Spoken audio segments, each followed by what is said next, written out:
Mengejutkan pengakuan Reza selaku penjaga kos yang ditempati Yuvita dan Taufik bahwa dirinya mendapat pengancaman dari Taufik Hidayat selaku tersangka penyekap dan penyiksa Yuvita. Dikisahkan Reza kepada tim intens investigasi bahwa aksi pengancaman terhadap dirinya terjadi ketika ia tidak menuruti permintaan Taufik agar statusnya sebagai suami atau pasangan Yuvita dirahasiakan, malah diakui sebagai saudara. Tetapi apes bagi Reza, karena ketika tiba di Rumah Sakit Hasan Sadikin Bandung, Yuvita sendiri yang mengakui kepada dokter bahwa ia datang ditemani suaminya bernama Taufik Hidayat.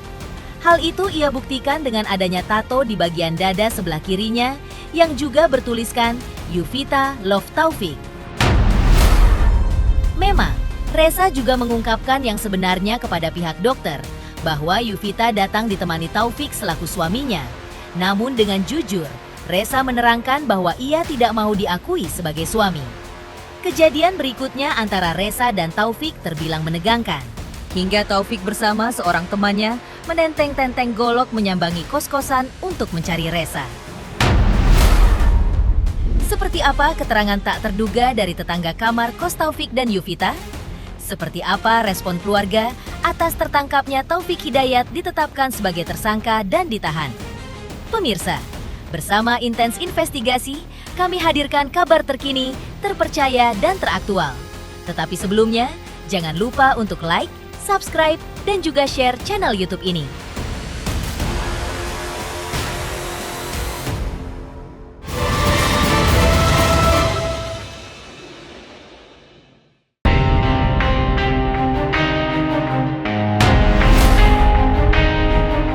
Geger kasus penyekapan dan penyiksaan oleh Taufik Hidayat terhadap kekasihnya Yuvita Tririzky alias Yeter di Bandung, Jawa Barat. Kasus kini semakin meruncing usai penjaga kos yang bernama Reza mengaku pernah diancam oleh pelaku Taufik Hidayat. Aksi pengancaman itu menurut Reza dilakukan Taufik lantaran ketika tiba di Rumah Sakit Hasan Sadikin Bandung, Reza tidak menuruti permintaan pelaku agar menutupi status Taufik, yaitu bukan sebagai suami Yuvita, melainkan hanya sebagai saudara. Lantaran di rumah sakit tersebut, terungkap status Taufik berdasarkan pengakuan Yuvita juga kepada dokter sebagai suaminya. Maka kemarahan Taufik kepada Reza pun meledak. Bahkan pelaku mengajak seorang temannya sampai mengejar Reza ke kos sembari menenteng-tenteng golok untuk mengakut-nakuti penjaga kos. Seperti inilah keterangan Reza, penjaga kos yang berhasil diwawancarai oleh tim intens investigasi. Ceritanya kalau di rumah sakit Hasan Sadikin itu lain lagi. Maksudnya lain lagi tuh alibinya ganti gitu kan. Maksudnya ganti tuh gini, saya tuh harus mengaku sebagai yang punya kosan karena dia tuh kos di saya. Sedangkan si Taufik pengen diakui sebagai saudara gitu kan. Nah habis itu kan kalau dokter tuh nggak bisa dibohongi kan, gitu kan. Masa sih dokter harus bilang ini tahu atau tempe gitu kan.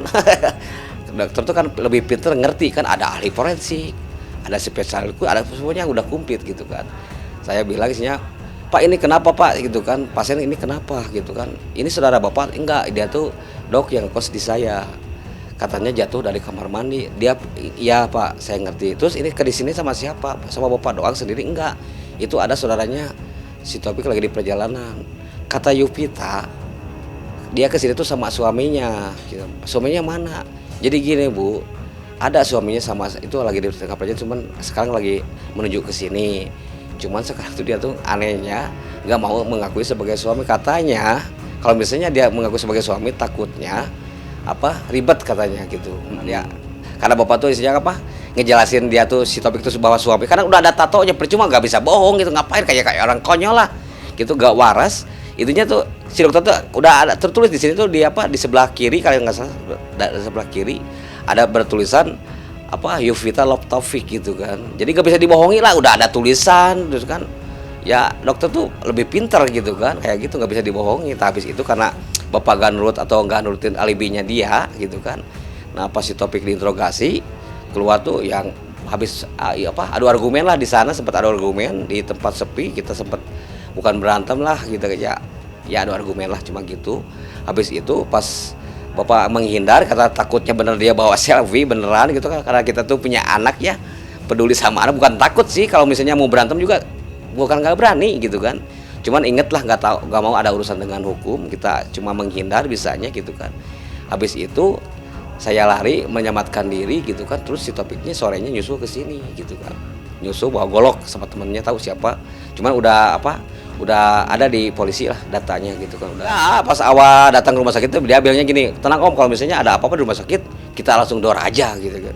Masa di rumah sakit ada apa-apa langsung di door gitu kan, itu kan konyol gitu. Cuman bapak tuh nggak ngerti kan, bapak tuh niatnya nolong, terus bahasa dia atau misalnya alibi dia tuh nggak jelas gitu kan.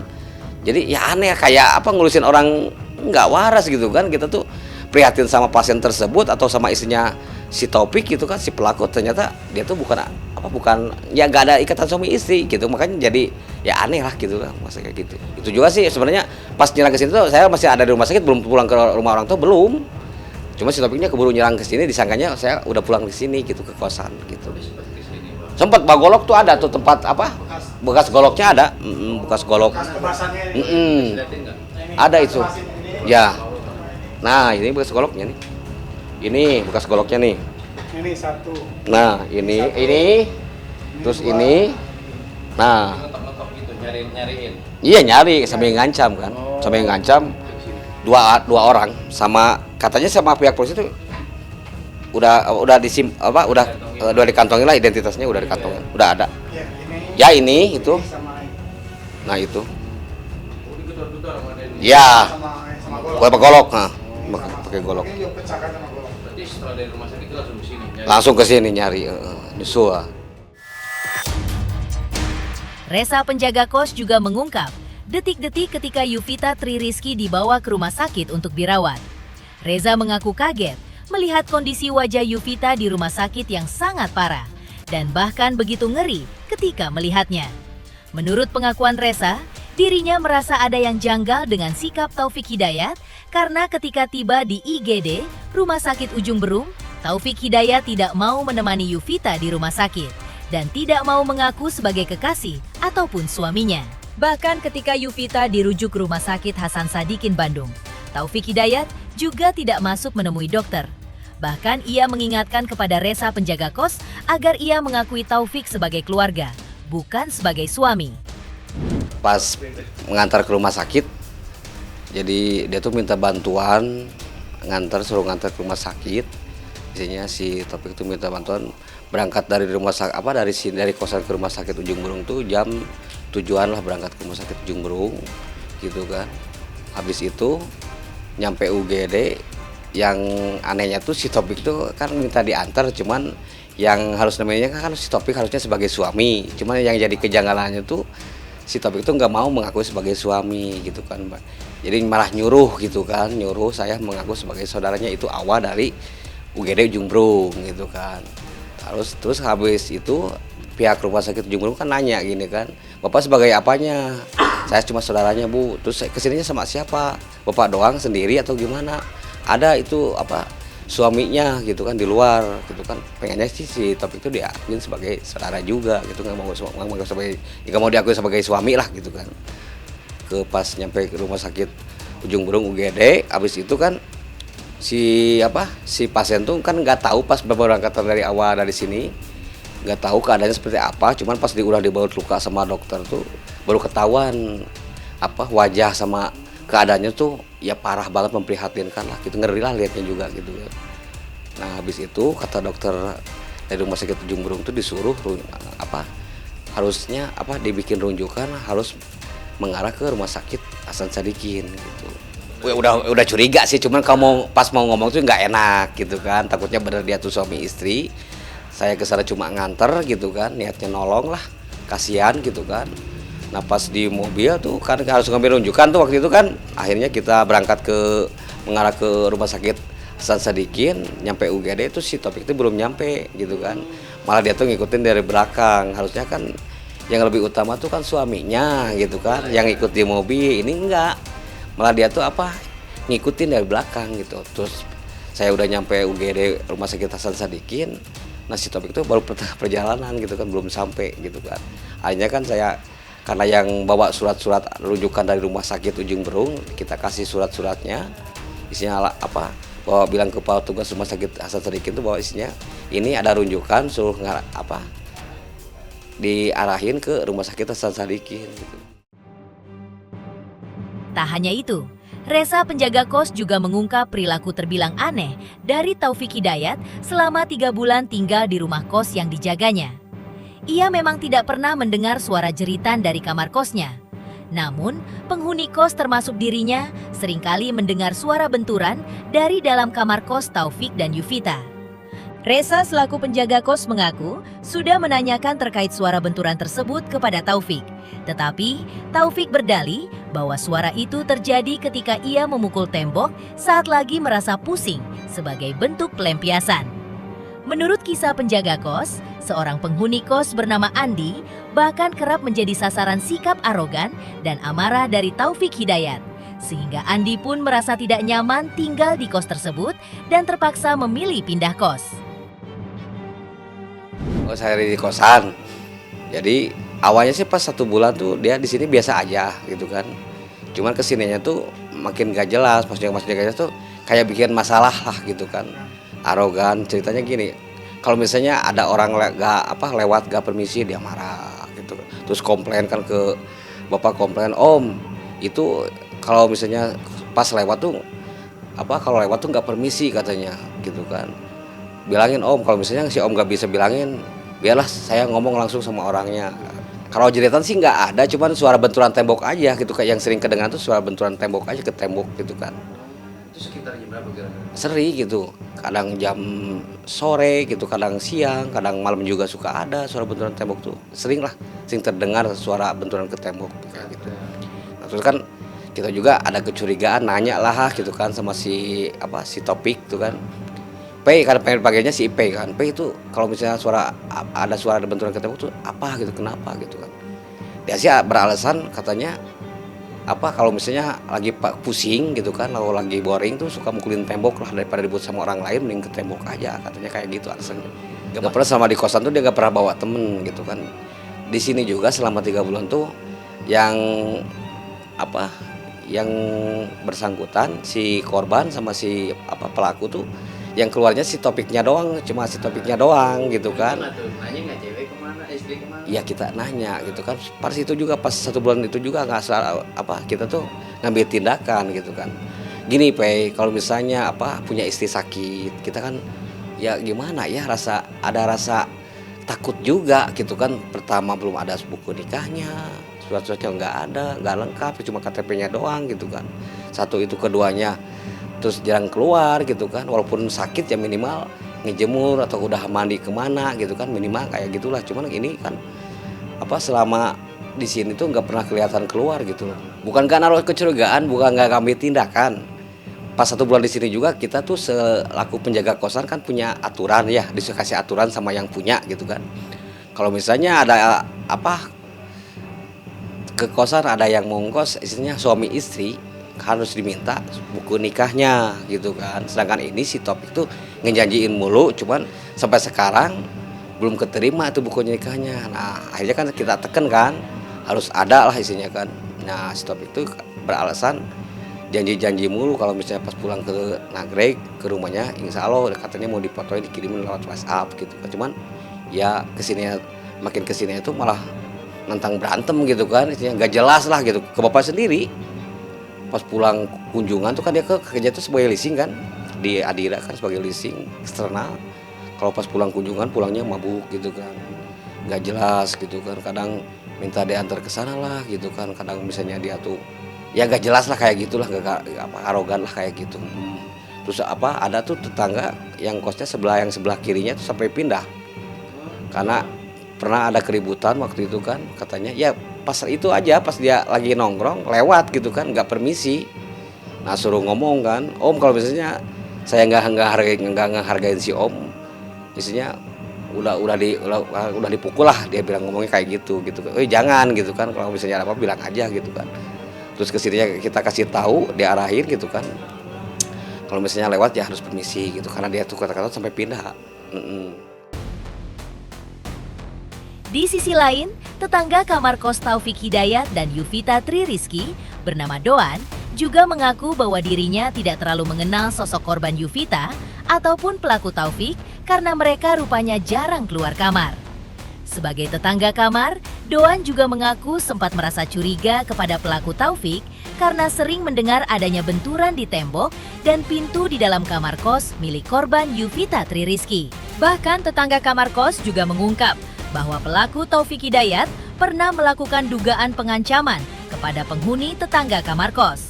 Seperti ini keterangan Doan kepada awak media. Nanti jarang keluar juga dianya. Paling ketemu cuma sebentar, keluar udah. Pernah sekali agak lama itu di warung. Bang beli rokok? Iya. Udah cuma gitu aja, dia pergi lagi. Masuk lagi ke kamar. Tiap keluar tuh saya lihat cuma pintu tuh dikunci dari luar. Ditinggal. Nah pernah satu waktu istri saya lagi jemur, pas mau keluar tuh dia ngintip dulu. Ngintip dulu ada orang, dia nggak jadi. Istri saya udah masuk, dia keluar ke warung.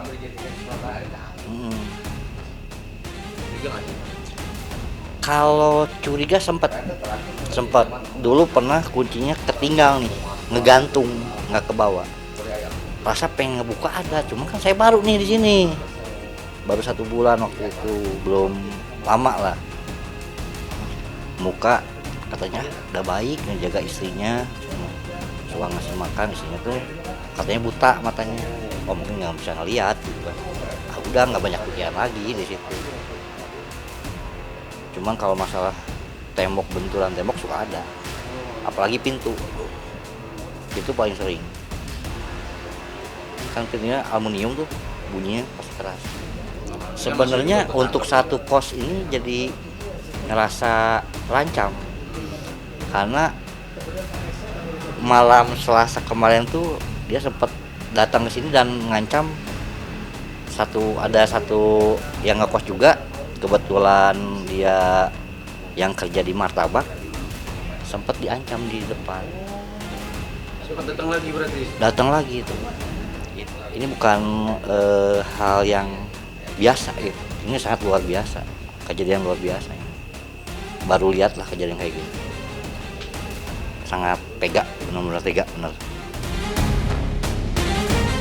Di sisi lain, pihak keluarga mengungkap respon yang mengejutkan usai pelaku penyekapan terhadap Yuvita telah ditangkap polisi. Lantas, benarkah Yuvita mengaku merasa lega ketika ia tahu bahwa kekasihnya yang telah berbuat sadis kepadanya telah ditangkap dan ditahan? Pemirsa, Intens Investigasi. Jangan lupa saksikan terus Intens Investigasi dan pastikan jangan lupa untuk like, subscribe, share, dan juga komen.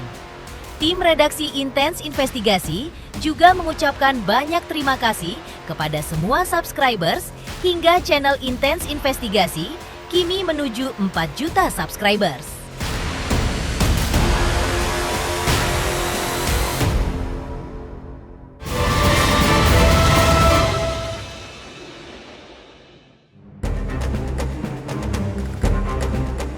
Tertangkapnya pelaku penyekapan dan penyiksaan sadis Taufik Hidayat mendapat respon luar biasa dari keluarga korban. Melani selaku kakak ipar Yuvita juga mengungkapkan bahwa dirinya merasa lega usai pelaku penganiayaan dan penyiksaan berhasil ditangkap polisi 2 hari lalu. Melani juga mengaku sebagai keluarga, sampai saat ini pihaknya masih dihinggapi rasa marah kepada pelaku. Apalagi ketika pelaku ditangkap polisi, wajahnya masih terlihat santai dan seolah-olah tidak merasa bersalah atas apa yang dilakukannya selama ini kepada Yuvita. Padahal Yuvita kini sangat menderita dengan wajah dan kepala yang sudah babak belur disiksanya hingga nyaris tak dikenali lagi. Dari pihak keluarga ya tentunya senang ya, merasa cukup lega meskipun tidak terlalu lega sekali ya karena putusannya juga belum keluar gitu, tapi ya alhamdulillah sih sudah tertangkap sih, sejauh ini alhamdulillah sudah tertangkap gitu, merasa cukup lega lah. Kami merasa sangat marah sekali, tapi kembali lagi proses hukum kami kembalikan kepada pihak yang berwajib. Kami percaya bahwa proses hukum di Indonesia akan adil gitu sih. jelas marah sih Kak. Itu aja sih. Kami marah sekali karena pelaku terlihat santai setelah ditangkap itu pelaku terlihat santai sekali, tidak merasa bersalah sama sekali gitu. Melani juga menyampaikan bahwa adik iparnya Yuvita yang menjadi korban kekerasan serta penyekapan kini sudah merasa lega usai pelaku mendengar bahwa kekasihnya yang adalah pelaku penyiksaan sadis atas dirinya sudah ditangkap polisi. Karena sebelumnya sang adik yang adalah korban mengaku masih merasa cemas karena pelaku masih buron dan belum tertangkap. Namun setelah Taufik Hidayat, sang pelaku sudah ditangkap. Yuvita yang kini masih dirawat di rumah sakit merasa lebih tenang. Alhamdulillah sih infeksinya udah mulai membaik walaupun enggak 100% membaik, cuman ya itu tidak seperti pertama ditemukan. Sekarang infeksinya sudah mereda. Nah, rencananya kalau infeksinya ini sudah mulai membaik, sudah lebih baik dari sekarang nih lebih baik dari hari ini, rencananya akan dilakukan operasi lanjutan. Alhamdulillah dia sudah tertangkap, jadi lebih tenang lah mungkin. Nah, selama ini kan agak khawatir gitu kan, selama pelaku menjadi buron dia sempat khawatir gitu. Tapi alhamdulillah sekarang sudah lebih tenang. Di sisi lain, Hotman Paris Hutapea galang dana untuk korban penyekapan dan penyiksaan Yuvita Tri Rizky. Lantas, seperti apa gencarnya Hotman Paris menggalang dana untuk Yuvita? Pemirsa, Intens Investigasi, jangan lupa saksikan terus Intens Investigasi. Dan pastikan jangan lupa untuk like, subscribe, share, dan juga komen. Tim redaksi Intens Investigasi juga mengucapkan banyak terima kasih kepada semua subscribers hingga channel Intens Investigasi kini menuju 4 juta subscribers.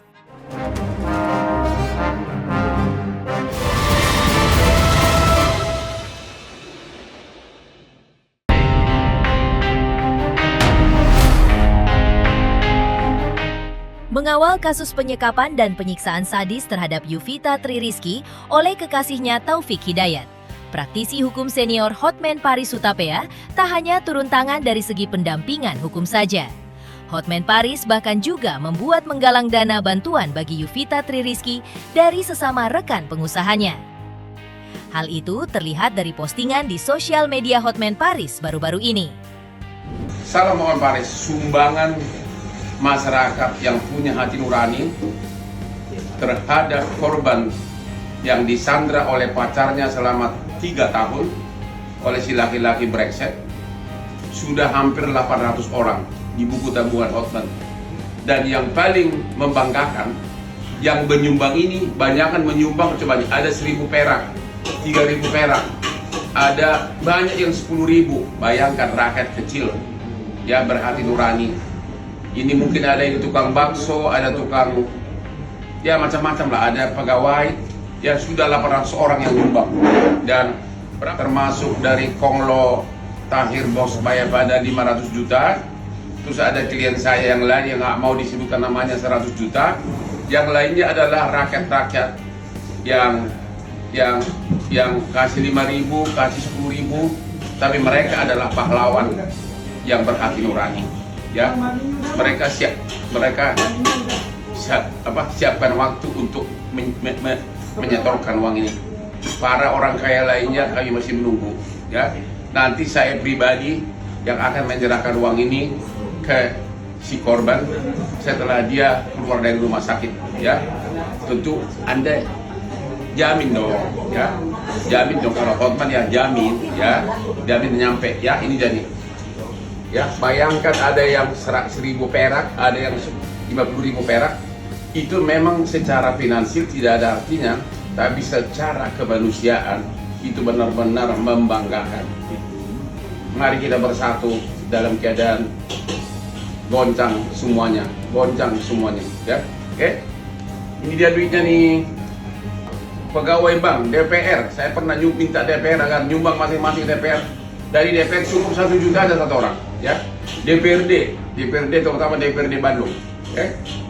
Nah, salam Hotman Paris. ya, yang secara hukum akan memberikan perlindungan kepada korban penganiayaan di Bandung oleh pacarnya disekap 3 tahun.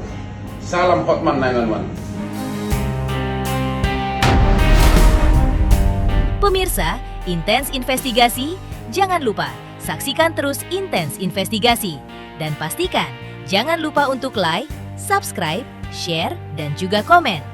Tim redaksi Intens Investigasi juga mengucapkan banyak terima kasih kepada semua subscribers hingga channel Intens Investigasi. Kini menuju 4 juta subscribers.